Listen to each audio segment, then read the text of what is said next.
Ahora vamos a hablar algo de infecciones bacterianas.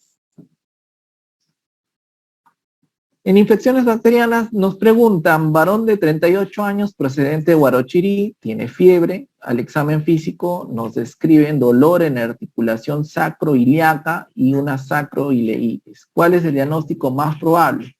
Entonces nos dicen lo siguiente, fiebre reumática, Bartonella, brucela, tifoidea o mononucleosis. A ver, empezando, una mononucleosis tendríamos fiebre, faringitis, adenomegalias. Tendríamos, en este caso, hemograma con linfocitos atípicos, adolescente, enfermedad del beso, Epstein-Barr, citomegalovirus. No nos dan nada de eso. Una fiebre tifoidea, Salmonella typhi, ¿ya? Invasivo, ya hemos dicho, fiebre, bradicardia, estreñimiento, reactantes de fase aguda, cultivos positivos, hemocultivo positivo, las primeras semanas. No tenemos nada de eso. Perfecto. Brucela. Interesantemente en Brucela, recuerden que hay una fiebre. ¿Cómo es la fiebre? Ondulante. Va, viene, siempre se mantiene por niveles supranormales, ¿ya? ¿Qué más tenemos? En la fiebre ondulante podríamos tener ya dentro de su evolución complicaciones crónicas, una de las cuales justamente es ir e invadir las articulaciones sacroiliacas. Entonces, cuando vean sacroileitis, en las radiografías podríamos ir pensando en un componente de Brucela. ¿Qué más tendríamos en Brucela? Complicaciones, orquiepididimitis, otra de las complicaciones crónicas que se puedan presentar. Y estos pacientes pueden ir y debutar con cuadros crónicos, como fiebre de origen desconocido. Es una de las segundas causas después de tuberculosis, ¿ya? Entonces, recuerden que afecta por lo general en estas formas subagudas o subagudas a las articulaciones sacroiliacas. Como es un germen que tiene predilección por invadir res, sistema retículo endoplasmático, ustedes van a ver al examen físico, deberíamos encontrar hepatoesplenomegalia. Alteraciones también como pancitopenia podrían encontrarse en una brucela en fase subaguda. ¿Y qué brucelas nos hacen más cuadros psiquiátricos? Recuerden que les había mencionado que cuando ya tienen más de 52 semanas, podríamos estar frente a unas brucelas crónicas que a veces se presentan solamente con daño ocular, uveitis o también depresión. Pero si estamos enfocando este cuadro, estamos hablando de una brucelosis subaguda, ¿ya? Subaguda. Más de 8 semanas hasta 52 semanas. Listo. ¿Por qué no Bartonella? Porque la Bartonella es causa de síndrome anémico febril. ¿Nos mencionan algo de anemia, de fiebre, así?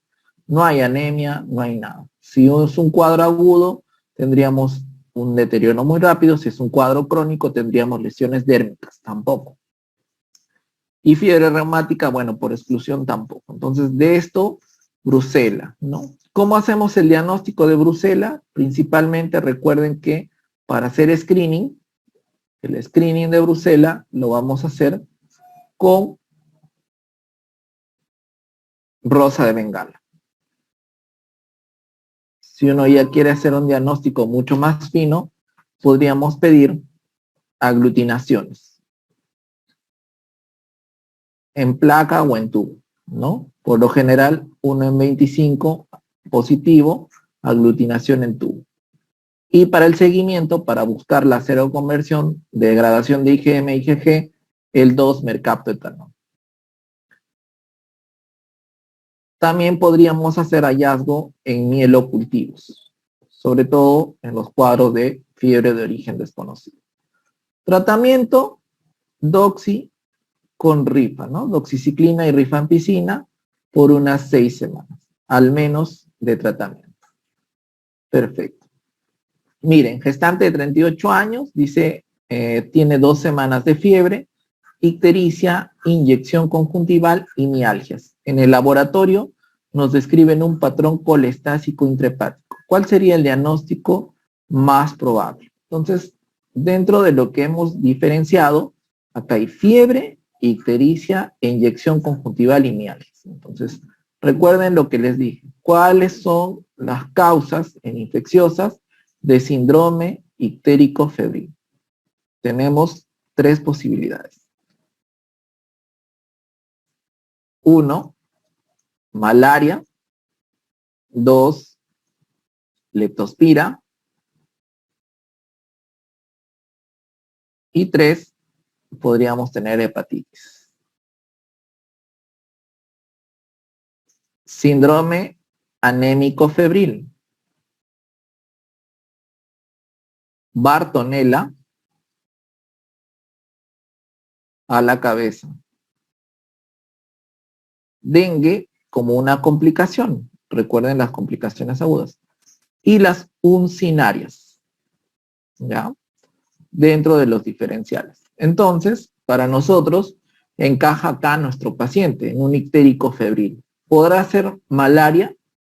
No tenemos definitivamente la fiebre con la sudoración profusa precedida, ¿no? Antes de la liberación al torrente sanguíneo. No hay nada de eso. Leptospira, pues definitivamente encaja muy bien porque tenemos fiebre, inyección conjuntival. Lo que van a ver por lo general, les van a describir la exposición en los que trabajan en cosechas de arroz, por ejemplo, cuando se llenan los ríos y salen los roedores, orinan, ¿no? Y el contacto de las mucosas, los pies descalzos con esta orina de roedores, pues puede iniciar el cuadro de leptospira, ¿ya? Entonces, agricultores, los que están en cosecha de arroz, por ahí son las preguntas que han hecho. Por ahí en camales o veterinarios también sería otro diferencial. Y las leptospiras, recuerden que 90% van a ser anictéricas y el otro porcentaje tiende a ser cuadro de ictericia y justamente hacen fiebre, cefalea, mialgias y pueden darte complicaciones. ¿Cuál es el gol estándar para hacer el diagnóstico de leptospira? Ustedes van a pedir la microaglutinación en tubo, que es el MAT, ¿ya? Microaglutinación en tubo, que vamos a ver una cero conversión en 2 muestras. Un valor de más de 1 en 800 nos va a dar un valor de confirmación, ¿ya? ¿Y cuál es el tratamiento para una leptospira? Por lo general, para cuadros leves, podría uno utilizar penicilinas. En este caso, podríamos dar doxiciclina, amoxiclavulánico o ciprofloxacino. Hubiese estado más interesante en esta pregunta que nos digan cuál es el tratamiento, porque estamos, bueno, en un cuadro leve, ¿no? Entonces, tal vez doxiciclina, amoxi o ciprofloxacino. Si hubiese sido una gestante, pues definitivamente de las 3 opciones, amoxiclavulanato, ¿no? Entonces, recuerden eso, ¿ya? Brucela, por lo general, ya hemos visto, es un cuadro de fiebre ondulante con complicaciones en las formas subagudas, hepatosplenomegalia, pancitopenia, sacroileitis, artritis, no tenemos nada de eso. Y listeria, pues nos daría mucho más un cuadro de meningitis, si fuera un cuadro diseminado, encefalitis o endocarditis. Entonces, de todos los diferenciales, ictérico febril, solamente recordando esto, tendríamos un espectro reducido para enfocar nuestro paciente. Ictérico febril y anémico febril. Leptospira. Varón de 40 años que presenta en el brazo derecho una lesión maculopapulosa de 3 centímetros, pruriginosa, indolora, que progresa a vesícula y luego va a una costra negruzca que está rodeada de edema. Miren ustedes acá y señalizamos los antecedentes epidemiológicos que son importantes, ¿no? Crianza de ganado lanar y vacuno. No hay fiebre, está taquicárdico, tiene una frecuencia en 24, presión normal. ¿Cuál es la presunción diagnóstica? Entonces, si estamos dentro de estas infecciones, recuerden que acá, si tenemos una lesión en esta exposición de ganado lanar y vacuno, Por lo general, de todos estos antecedentes, miren ustedes, tendríamos una lesión por pseudomonas, un ectima. Un ectima, pues, tendríamos alguna condición, tal vez de exposición, inoculación previa, pero es una lesión maculopapulosa, ¿no? Indolora. Y la ectima no va como una vesícula, pues definitivamente, y no tiene ese riesgo de progresión, ¿no? Loxoceles, por el tiempo de evolución, pues tendrían que darnos algún antecedente, ¿no? En este caso, de la mordedura, que sintió un piquetazo, que estaba, no sé, pues igual haciendo limpieza, ¿no? Y que posteriormente puede haber tenido una injuria renal, no nos dan nada de eso. Latrodectus, en el campo, una mordedura mientras estaba haciendo alguna actividad, tampoco, ¿no? Porque el cuadro ya sería en 6 horas, 24 horas tendría otra progresión. Leishmania es una lesión crónica, por lo general es una úlcera con bordes elevados y no tiene nada de úlcera la lesión que nos están preguntando. Entonces, dentro de esto, la opción más cercana es carbunco. Recuerden acá que el carbunco está producido por Bacillus anthracis, ¿no? Entonces, el anthrax, por lo general, recuerden que tiende a haber contacto con piel de ganado lanar y vacuno. Y recuerden que hay una transmisión también por producción de esporas. Entonces, si uno se da cuenta, la forma cutánea representa el 95% de estas afecciones. 95% tienen escara necrótica, que es la característica de este carbunco cutáneo. Que no es la única forma, porque si ustedes saben, carbunco también te puede dar gastrointestinal, te puede dar meningio y también distrés respiratorio del adulto, ¿no? Con mucha mayor toxicidad. ¿Cómo se hace el diagnóstico? Ustedes hacen un raspado de esa úlcera, ya hacen el raspado, le piden justamente la tinción de Gram y van a encontrar, porque es un gram positivo, van a encontrar la presencia de Bacillus anthracis. Y el tratamiento, recuerden que es con ciprofloxacino o, en este caso, doxiciclina, ¿ya? Cipro o doxiciclina.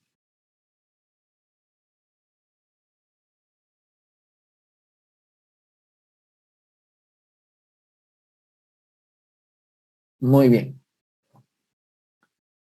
Dice, el centro de salud reporta un brote de intoxicación alimentaria por 40 niños de 10 años y 11 años han presentado fiebre, vómito, dolor abdominal y deposiciones líquidas sin moco ni sangre, característico de una toxina.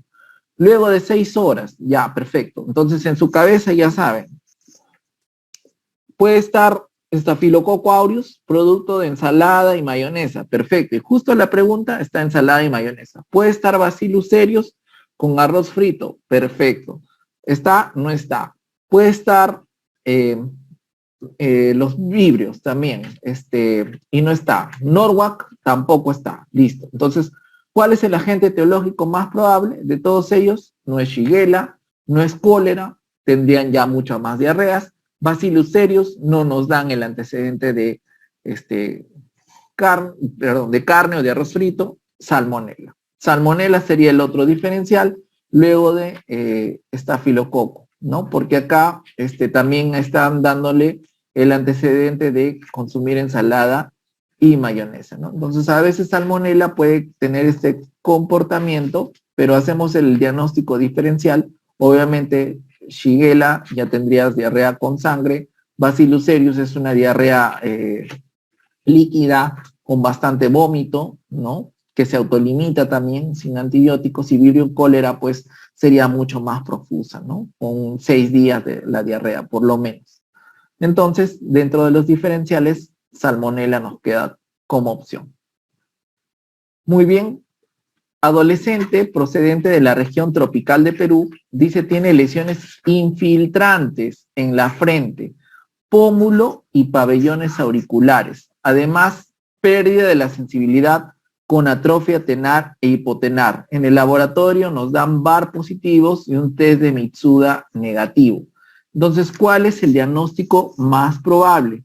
Nos están preguntando por las opciones, en este caso, de tuberculosis cutánea, lepra lepromatosa, ¿ya?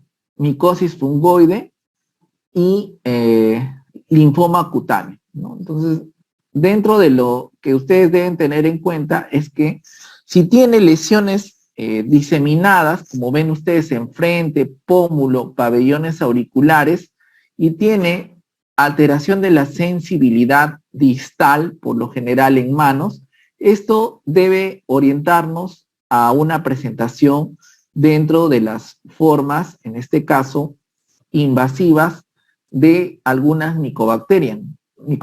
Entonces estamos hablando de un tipo de micobacterias, porque nos dicen VAR positivos.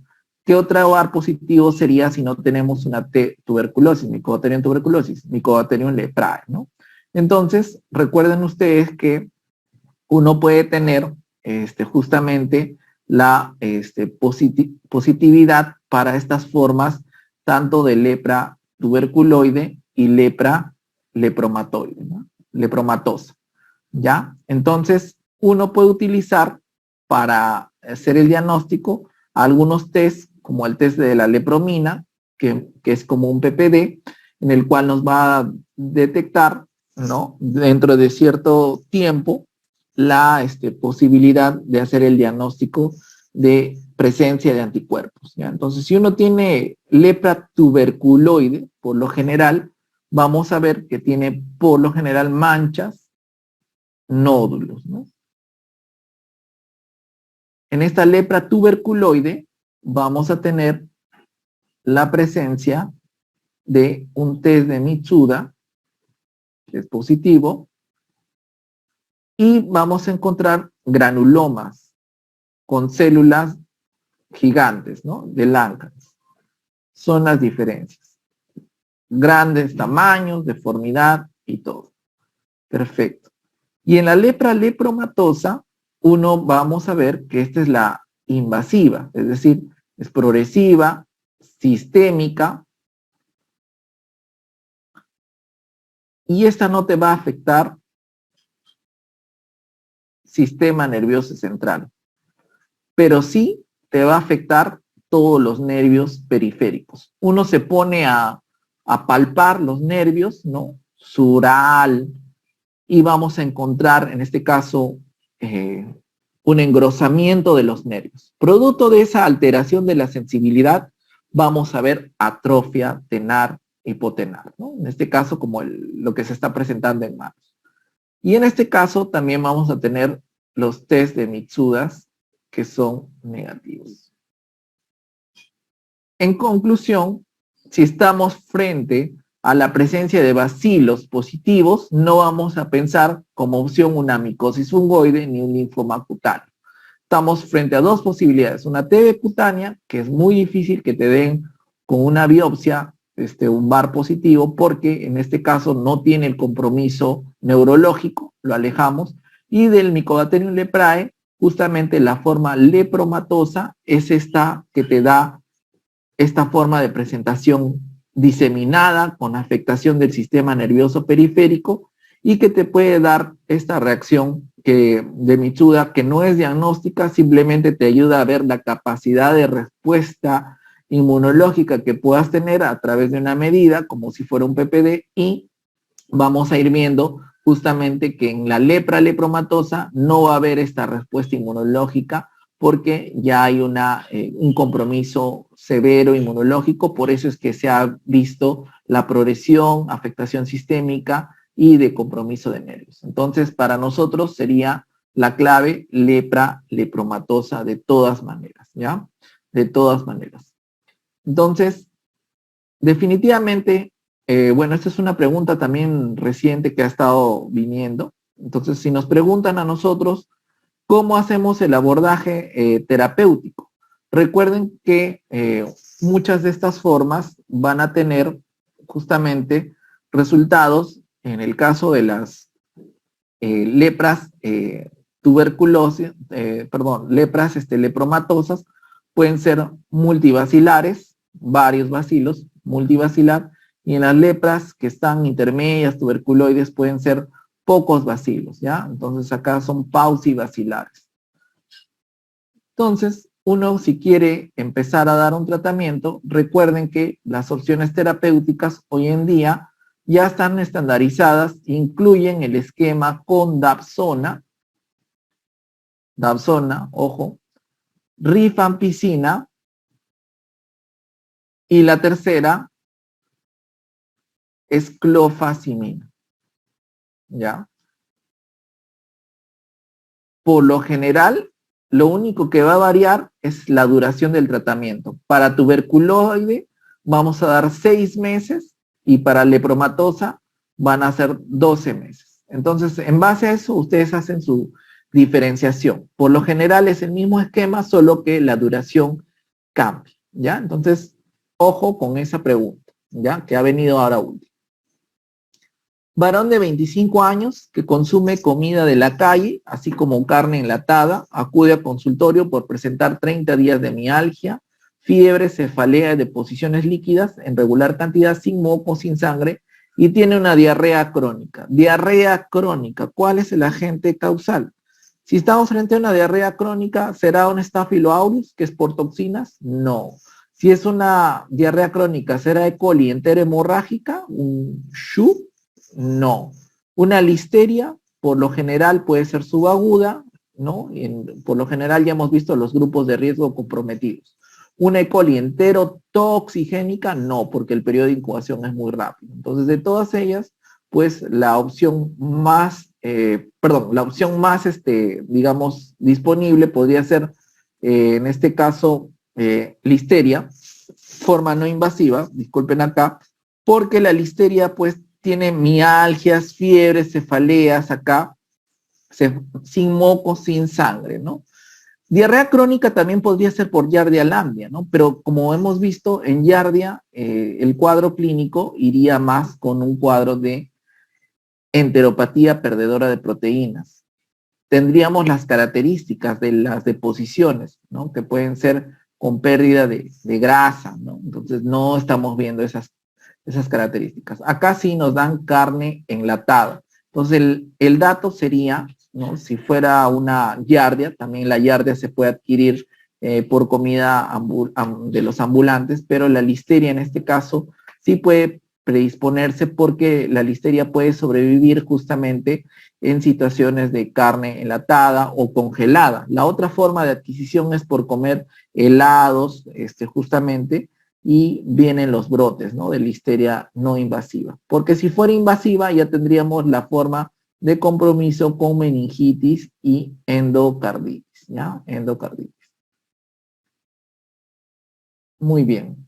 Grupos de riesgo, niños, gestantes, adultos mayores. Entonces, para esta pregunta sería una listeria monocitógenes no invasiva. Varón de 22 años, hace 3 días, dice diarrea, 2 a 3 veces por día, con vómitos, fiebre y dolor abdominal tipo cólico. Antecedentes de tratamiento antimicrobiano hace una semana. Al examen dice que tiene fiebre, está deshidratado y el abdomen está con ligera distensión y aumento de ruidos hidroaéreos. ¿Cuál es el agente más frecuente? Entonces, si nos están diciendo que ha consumido antibióticos hace una semana y obviamente ha estado con deposiciones líquidas semisanguinolentas 2 a 3 veces por día con dolor, lo más frecuente es pensar en un Clostridium difficile o Clostridioides difficile. ¿Por qué? Porque el antibiótico que predispone por lo general en más frecuencia puede ser clindamicina. Ahora, cualquier antibiótico te puede predisponer, y este es el factor de riesgo que vamos a ver. La característica clínica va a ser el paciente que tiene una diarrea, generalmente sin moco, sin sangre, y puede tener fiebre, ¿no? Hay fiebre por lo general en las colitis. Cuando ya hay diarrea con mucha sangre, con mucosidad, ya estamos hablando de un episodio que es ya moderado. Porque acá, si aumenta la frecuencia, hay dolor, podríamos ver que efectivamente pueda estar ya con un cuadro de una colitis moderada. Y en este caso, el paciente pues ya requiere otro tipo de tratamientos, ¿no? Entonces, si uno estamos viendo estos episodios de colitis por Clostridium, ¿qué es lo que vamos a pedir como método de diagnóstico? Una toxina A y B para Clostridium difficile. Toxina A y B. La segunda alternativa diagnóstica sería un PCR. El tratamiento de elección sería, en este caso, en primera línea, vancomicina, vía oral. Recuerden que la vanco vía oral no se va a absorber, a nivel de, no va a ir por vía sistémica, sino por vía intestinal para que pueda erradicar estas toxinas en el lumen intestinal. Segundo, vamos a tener metronidazol, que todavía tenemos disponible acá en Perú, que por lo general se prefiere antes que la banco bioral, pero en la práctica nosotros estamos fomentando eso, que cada vez más se priorice banco bioral. Y la tercera opción sería fidaxomicina, ¿ya? Fidaxomicina, que es un derivado de macrólidos que justamente ayuda a el tratamiento de los episodios de colitis por Clostridium. Entonces, esa es la evolución y por el antecedente estamos, en este caso, frente a una colitis por Clostridium. Rotavirus sería en un lactante, ¿no? La diarrea, no estamos en el grupo etario. Campylobacter, crianza de aves. Vibrio cólera, el consumo, en este caso, de ceviche, por ahí, las diarreas muy profusas, con otra sintomatología clínica de deshidratación. Y Shigella, disentería, es cierto, pero tal vez con alguna complicación, convulsiones, por ahí, pues no tendría el antecedente de los consumos de antibióticos, ¿no? Entonces, orientado más o menos a ese cuadro, Clostridium difficile. Dice, paciente de 21 años que sufre accidente de tránsito y presenta múltiples heridas superficiales por los fierros del vehículo. ¿Qué vacuna indicaría usted? Entonces, definitivamente si ha tenido múltiples exposiciones por fierros, hay que ver, ¿no? Porque en este caso, el principal agente que puede complicarnos no es hepatitis B, que si es por transfusión, hepatitis C por transfusión, por accidente ocupacional también tendrían algún riesgo. Hepatitis A, saben que es transmisión fecal-oral, no tiene nada que ver acá. O cervo tampoco, porque si es una herida que está contaminada, podría tener infecciones posteriores. Entonces acá la vacuna recomendada es la antitetánica. Entonces, si uno quiere diferenciar, ya saben muy bien cuáles son las características, en este caso, de la herida que es tetanógena, ¿no? Si es una herida tetanógena, quiere decir que ya han pasado más de 6 horas de la exposición, tiene más de 1 centímetro de profundidad, ¿no? Si el tejido ha estado desvitalizado, también es otra posibilidad, tejido desvitalizado. Y obviamente, si ha sufrido, por ejemplo, quemaduras, también es otra posibilidad para considerar una herida tetanógena o que esté muy sucia, ¿no? En este caso, acá está el dato, porque ha sido por los fierros de un vehículo. Entonces, definitivamente es una herida tetanógena. Perfecto. Y si es una herida tetanógena, ¿qué le vamos a preguntar? ¿Cuántas dosis de toxoide tetánico se ha puesto este paciente? ¿No? ¿Tiene toxoide tetánico? ¿Se ha puesto toxoide tetánico alguna vez? Ya. Si nos dice menos de 3 dosis, perfecto. Entonces va a recibir tanto el toxoide tetánico como la antitoxina, en este caso humana, ¿ya? Entonces, si tiene menos de 3 dosis de toxoide tetánico, recibe toxoide y recibe antitoxina. En cambio, si ya tiene 3 dosis o más, no recibe ni el toxoide ni la antitoxina. Por lo general, en Perú y en las situaciones prácticas, vamos a ver que si es una herida tetanógena, la mayoría debería recibir al menos toxoide tetánico y la antitoxina humana porque no cumplen este criterio de tener las 3 dosis. Obviamente la mayoría viene y te va a decir desconocido, ¿no? O sea, no conozco, perfecto. Si no conoce, toxoide y antitoxina. Ojo. Paciente de 10 años de edad, procede de la Sierra Central y viene del departamento de Ancash, ¿ya? Llega con un tiempo de enfermedad de 12 días, presenta decaimiento general, fiebre alta, escalofrío, palidez progresiva y visceromegalia. El diagnóstico probable es, ya les dije, miren ustedes, que si tiene palidez y visceromegalia y viene de Ancash, entonces veamos. Bartonella, anémico, febril. Tiene anemia, por ahí tiene palidez progresiva, visceromegalia. Entonces las bartonelas tienden, porque es una zona endémica, a encajar en este cuadro. Brucela, ya hemos dicho que es subaguda, por lo general fiebre, hepatosplenomegalia y fiebre ondulante, ¿no? En este caso podría encajar, pero la zona de procedencia sería otra. Por ejemplo, nos dirían Sierra de Lima, Huarochirí, ha consumido queso, productos lácteos, algo que predisponga a una brucela. En este caso no nos han dado nada de eso.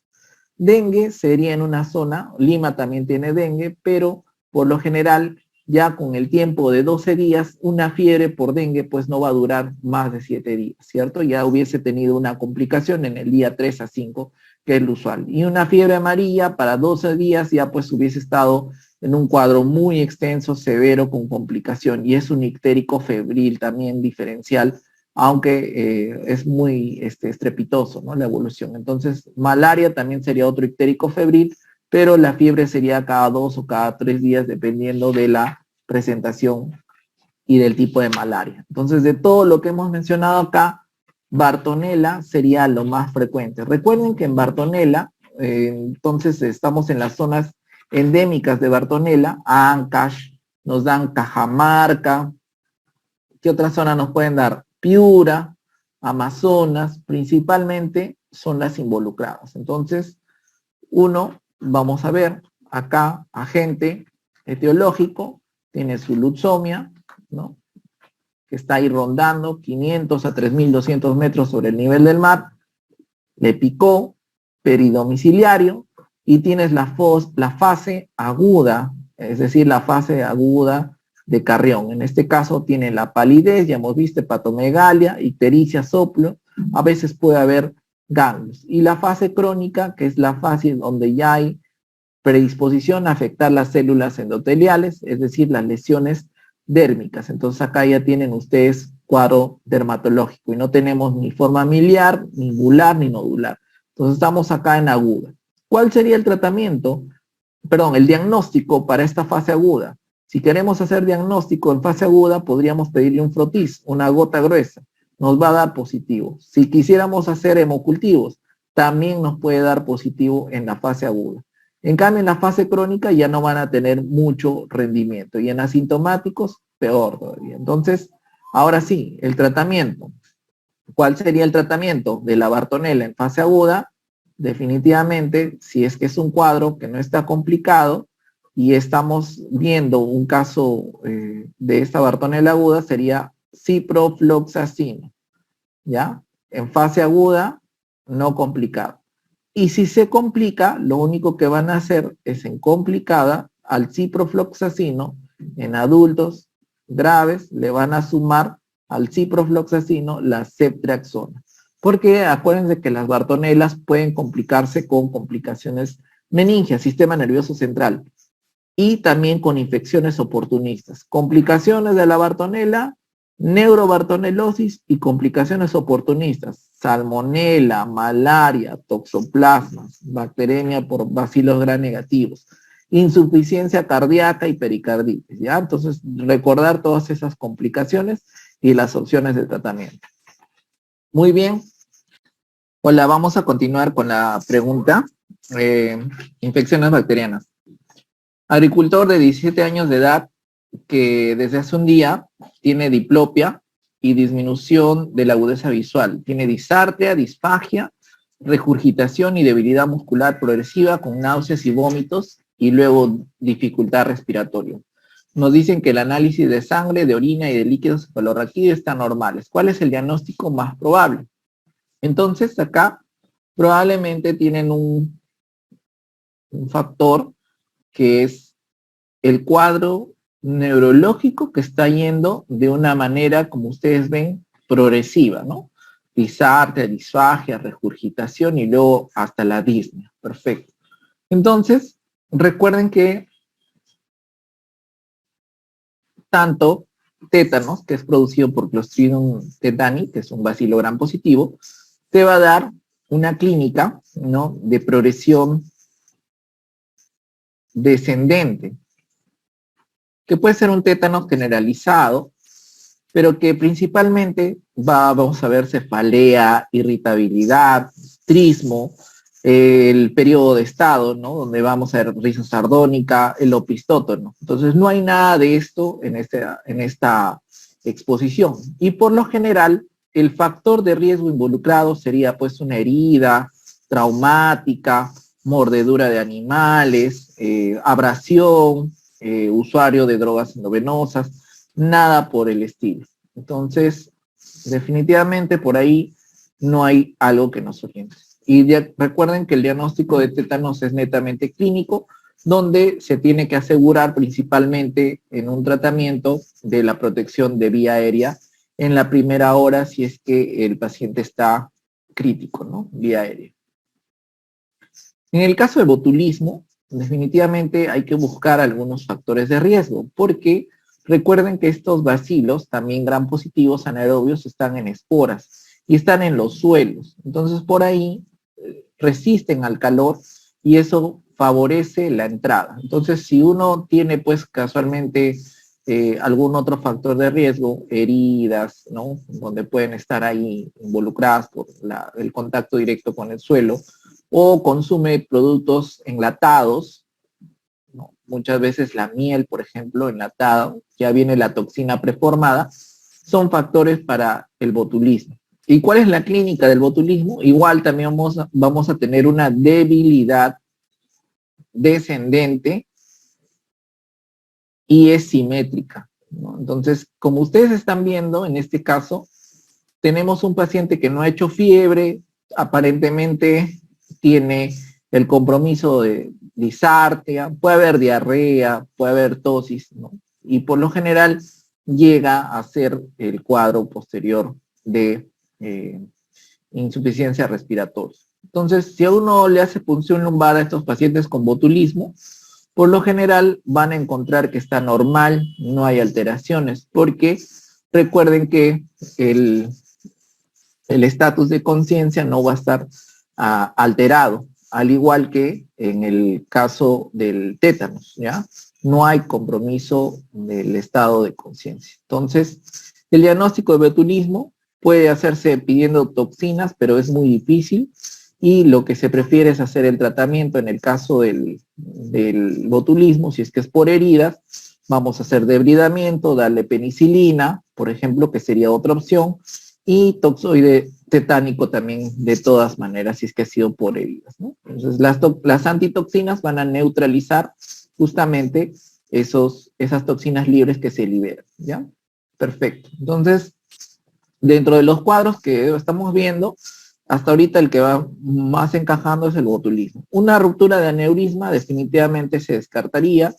No tenemos una imagen que lo confirme. Sería un cuadro muy agudo, con una cefalea súbita muy intensa previamente. No nos da nada de eso, no es un cuadro súbito, es de un día de evolución. Una intoxicación por estáfilo ya nos daría alguna lesión dérmica, ¿no? De un punto de partida para pensar en este tipo de sustancias. Por ahí, intoxicación por órganos fosforados podría ser en el contexto de que es un agricultor. Sin embargo, pues que progrese, ¿no? Con análisis de sangre normales, con orina LCR normal, pues no debería ser la opción. Entonces, dentro de todas estas opciones, botulismo, recuerden que es una opción con esta debilidad descendente simétrica.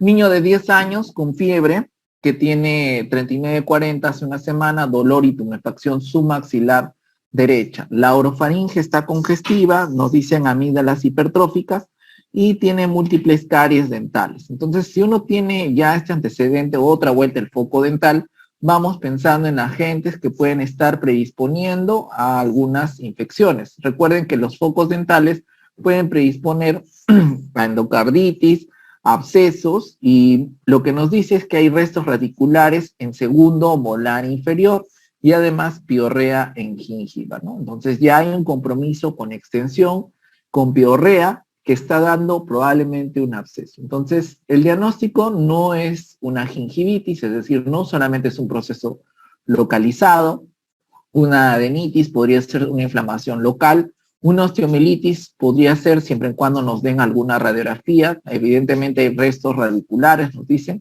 un absceso submaxilar o una angina de Ludwig, ¿no? Entonces, pero miren, el cuadro clínico ya tiene una semana de evolución. Normalmente siempre pensar en la agente causal de caries dentales, un Streptococcus mutans, ¿no? Entonces, a partir de eso, pues puedes tener una complicación también por estos anaerobios que pueden estar ahí. Entonces, los abscesos periapicales son una complicación Y recuerden que cuando el compromiso del espacio submandibular está desplazando en este caso la úvula, podríamos estar frente a estos cuadros invasivos. Acá hay una entidad, en este caso, que vamos a ver que es la angina de Ludwig, que justamente tiene estas características, ¿no? Con múltiples caries dentales, los restos radiculares y la piorrea. Entonces, si uno se pone a evaluar los casos de Ludwig, pues son infecciones de origen odontogénico, ¿ya? De origen odontogénico, ¿ya? Entonces, si es bilateral, vamos a ver que con mucha más razón podría ser un Ludwig, ¿ya? Aunque es submaxibular, submandibular, ¿ya? Perfecto. Y el tratamiento, pues, definitivamente vamos a ver que es cubriendo tanto los anaerobios de vía oral, petococos, fusobacterium, prebotelas, y con penicilinas y también con metronidazol, ¿no? Si es que no tenemos esas opciones, si es un paciente que está tolerando vía oral todavía, podría ser con amoxicilina ácido clavulánico. ¿Ya? Angina de Ludwig sería la opción. 35 años con abrasión en la mano derecha y aparición posterior de dolor agudo en el hombro del mismo lado. Dice, tiene un mal estado general, está con eritema, edema en hombro y miembro superior derecho en zonas de necrosis, aumento de la creatinina sérica, transaminasas trombocitopenia. El hemocultivo dice que es positivo y tiene un trastorno del sensorio. ¿Cuál es el microorganismo más probable? Entonces, si ha tenido una abrasión en la mano derecha y tiene un dolor agudo en el mismo lado, miren ustedes que probablemente ha habido una zona de inoculación que esté haciendo dérmica, que es el punto de partida para una infección sistémica, porque ya estamos viendo compromiso de varios órganos. Entonces tenemos compromiso de creatinina, compromiso hepático, compromiso hematológico y la trombocitopenia, y posteriormente ya el compromiso neurológico. Entonces, la pregunta es, Bacteroides fragilis, Clostridium, Staphylo aureus, o Streptococo del grupo A o Streptococo del grupo D. Entonces, por frecuencia, miren que esta es una infección invasiva. Tenemos dos tipos de shock que hay que diferenciar, ¿ya? Uno de ellos es el Staphylo aureus, que te podría predisponer a un shock tóxico estafilocóxico. Este shock tóxico estafilocóxico, ¿qué vamos a ver? ¿Qué factor de riesgo tendríamos acá? Principalmente nos van a dar en la pregunta el uso de tampones vaginales o traumatismos también o quemaduras. ¿Cuál es la característica que nos orientaría más a pensar en un estáfilo? La presencia de flictenas, ¿cierto? Sobre todo flictenas. Y que en este shock, porque estamos viendo acá, tendríamos fiebre, más hipotensión y la eritrodermia con la descamación consecutiva, ¿ya? Entonces, empiezan a descamarse y en una semana todavía recién se empiezan a terminar de pelar todas esas lesiones. El paciente puede progresar, tiene distrés respiratorio y también compromiso con trombocitopenia, que es lo que estamos viendo en este cuadro parcialmente, ¿no? Entonces, por lo general, cuando hay un shock tóxico estafilocócico con todos estos antecedentes, el tratamiento podría ser con oxacilina, que cubre los estáfilos sensibles, con clindamicina, porque la clindamicina tiene efecto justamente antitoxina, ¿ya? Pero es para estos cuadros diseminados de shock tóxico. Y la otra opción, si es que están pensando en un cuadro resistente, sería banco con clindamicina, ¿ya? Por lo general, no están respondiendo a vasopresores y en algunas circunstancias se podría utilizar inmunoglobulina humana, la IVIG. Muy bien. Pero si estamos pensando en un estreptococo, entonces acá hay que ver cuáles son los factores de riesgo para el estreptococo, sobre todo el grupo A. Entonces, que haya tenido pues una erisipela, una fascitis necrotizante, como vemos acá, hay compromiso, abrasión, dolor agudo en el mismo lado, en el hombro, ¿no? Entonces parece que ha sido un compromiso extenso y definitivamente también dentro de los criterios vamos a tener hipotensión, vamos a tener la falla multiorgánica, que es lo que estamos viendo en este paciente, de 3 órganos ya comprometidos, distrés respiratorio, podrían tener rash también, y eritrodermia, ¿no? Que también tiende a descamarse en 7 días. Entonces, recuerden, los factores de riesgo para estáfilo, tampones, traumatismos, quemaduras. Para el caso de estreptococo, podría también ser abrasión, fasciitis necrotizante, erisipelas. Hipotensión, falla multiorgánica, distrés rash eritodérmico, también serían la clínica en el estreptococo, el grupo A.